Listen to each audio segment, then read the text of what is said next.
champions in history. You did go on to beat Arnold's record. Take me back to that day, Lee. You had 7, tied a record everybody said would never be broken in the history of mankind.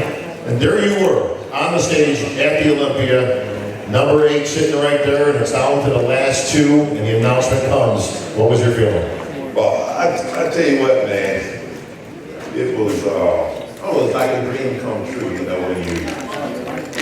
when you're on the top, there's nowhere to go but down. So it was like I was holding my breath, number 1 all the way to number 8. And once number 8 happened, I was able to finally exhale. I was like, man, that's it. But you know, prior to that, after I winning the 7th Olympics, because no one had ever done 7 in a row, I went to my wife, Shirley, which we've been married for 31 years. And yeah, I understand Shirley, she's a country girl, athlete, you know, she's a stone job. I remember having a conversation with Shirley after the 7th Olympics. I said, well, baby, I've done 7 in a row. That's a record.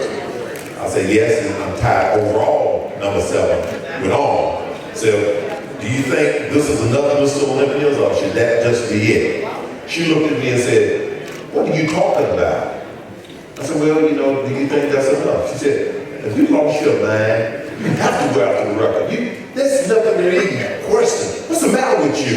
I mean, I was embarrassed. My wife said, oh, you crazy. You gotta go. I think it was the money that she was after. But it was amazing, you know, having won the Olympia. I mean, you don't think about, well, I'm going to win the Mr. Olympia after you win the NPC Nationals or even the IBB World Championship. You don't even think on that level. Because for Mr. Olympia, it seems as though it's something impossible.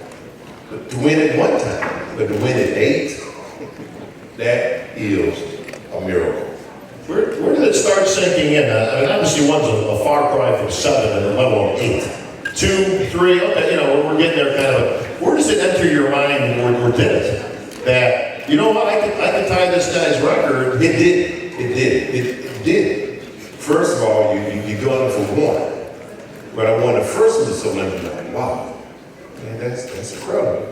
But even prior to that, placing 3rd in my first Mr. Olympia in 1983. And I never will forget, you know, particularly when we talk about Arnold and the impact he's made on people. I placed 3rd in my first Mr. Olympia, which was quite an achievement.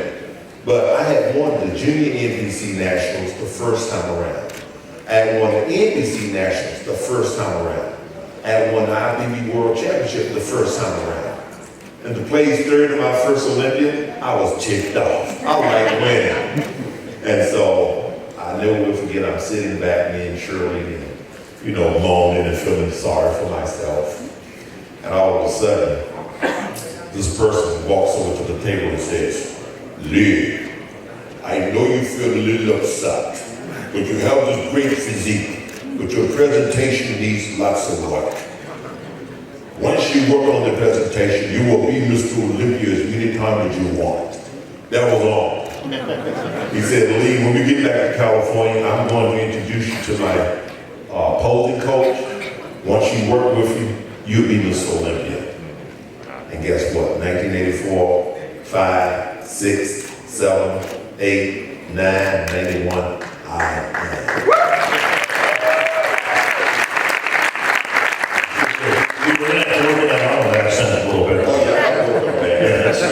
We'll practice that at lunch. Okay, that'd be good. I'll give you some advices. So, thank you. We take me back. You were at the show last night, right? The finals. Yes. You heard the governor's comments on the judging. He actually seemed to favor Cedric McMillan, which a lot of people did. Actually, you didn't hear any boos other than Cedric McMillan. Obviously, Cedric's a very popular bodybuilder, but his physique very similar to Arnold's. I think anybody who looks at his physique and goes, you know, he's almost like a throwback. Do you agree with his comments on the standards of judging and the physiques that are winning today? I agree 150%. You know, that looked just amazing. When he first hit the stage, I said, that is the winner. Sharp lines, muscle separation. And there's a big difference. You can tell the quality and the maturity of the physique by the separation of the muscle. Cedric has beautiful lines. When I first saw Cedric pose, I think it was in South Carolina, it brought tears to my eyes. I'm telling you. When I saw him pose, it brought tears to my eyes. And man, this is what bodybuilding is missed. And I'm going to do some work with it. Hang on a second, not to cut you off. Is that Cedric in the back? There's still a few things I want to do with Cedric. Where's Cedric? Cedric, come on up here. Ladies and gentlemen, Cedric McMillan.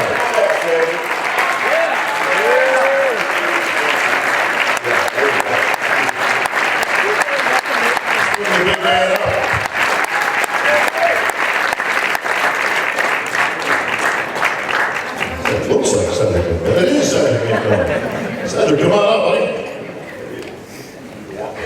Yeah, you can walk around. Cedric is so mild-mannered. I mean, come on. Army. Cedric, stop it. Be Haney, Cedric McMillan.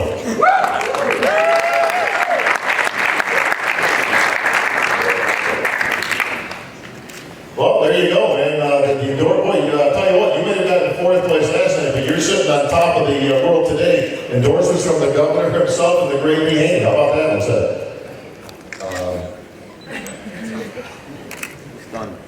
I says, how about that one, Seth? Just sit there and look good.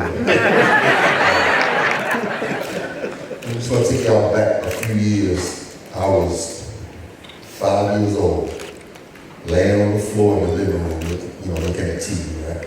Of course, my mom was in control of the TV. She got the remote, and she's flipping channels. And she went to ESPN, and there was a bodybuilding show. I didn't know what bodybuilding was. All I knew is it was female competitors. Now I know what it was. And I said, Mom, that woman can't dance so good. I said, she's too busy trying to show her muscles, And my mom said, baby, that's what she's supposed to do. This is a bodybuilding competition. And I was just, don't turn the TV. I gotta watch this. You know when your mama said, you too close to the TV, that's all I was. And so from that point forward, anytime bodybuilding was on TV, if I was outside, upstairs, somebody would come and get me so I could see the muscle man. That's what I got to see the muscle man, And so as I would watch that, I would see movies like Conan. I would watch Mr. Lee Haney on TV, with his do-rag on and that tank top. That's right. So what I'm trying to say is, I didn't play no sports and you learn how to lift weights and just happen to fall upon bodybuilding. Like from 5 years old, I love muscles and I wanted to build my body up to look like Arnold and to look like Lee Haney. That's just what I wanted to do. I can remember being 8 years old, doing push-ups and sit-ups, and I used to curl books, put strings on them and curl them and stuff. I would put weights in my book bag and squat and, just trying to do what I would see them doing even though I didn't have the weights. I can remember I was 12 years old and my mom's boyfriend convinced her to get me a weight bench, the cement weights, Yeah. She got me the weights, said it had the leg extension on it and the butterfly. She would not let me put it together because she was scared I would hurt myself. So the big box I had to slide up under my bed and she wouldn't let me put it together. But she used to go to work. She go to work, I would slide that box out, open it up. I had milk crates with pillows on it, and I would bench press. I would curl my dumbbells. I would watch him on TV and whatever workout he was, I was trying to do the same thing, And that was my thing from a kid. So never knowing that one day I could be a bodybuilder, I just knew I wanted to look like him. So as years went on and I made contact with different people that said, hey man, you have something special. And then I get into the sport. And then I see it, I say, I want to look like him. And this was in the early 2000s, and bodybuilding had evolved at that time. And it was different from what it was in the 70s and 80s, the early 90s.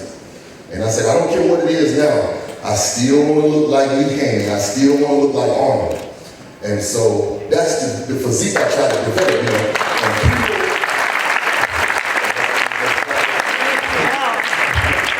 And people think, now you just go to the gym, you just lift this, you lift that, you lift and you just get big. But there's a systematic way to train your body to where, you know, I want this body part to be thick, but not this one. So we train it different from how you train that. And it's all in this. It's all in creating a piece of artwork. And that's what I try to do.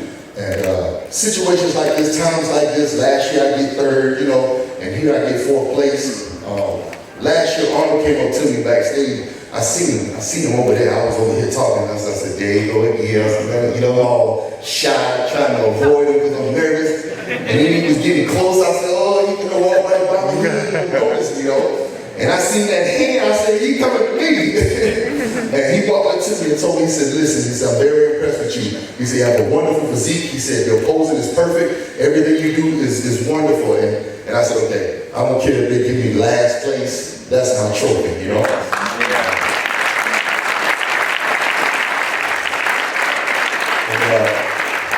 I was down here looking for some friends of mine, my people from the Bahamas, and then all of a sudden I come up again. I was trying to leave out of here, you know, when I said, and they would let me leave. And to hear him talking about me, and once again, you know, this is my trophy for this year, you know. So sometimes I tell people, you know, when they're beginners, they get into the sport, people say, oh, I want my pro card, I want to win this, and I want to get this money, and you know, you have to have a certain, well, you can be successful in this business going after it like that, but I believe if you want to be a true artist in this sport, if you really want to create something beautiful, you know, it can't be for the money. It's got to be for the love of it. It's got to be for the art of what bodybuilding was. And all I try to do is I try to represent the part of bodybuilding that I fell in love with when I was 5 years old, you know.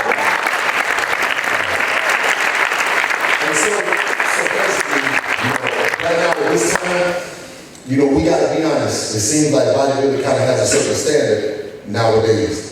And we can't take nothing from these guys. They are so impressive. They walk around in a tank top and they scare you to death.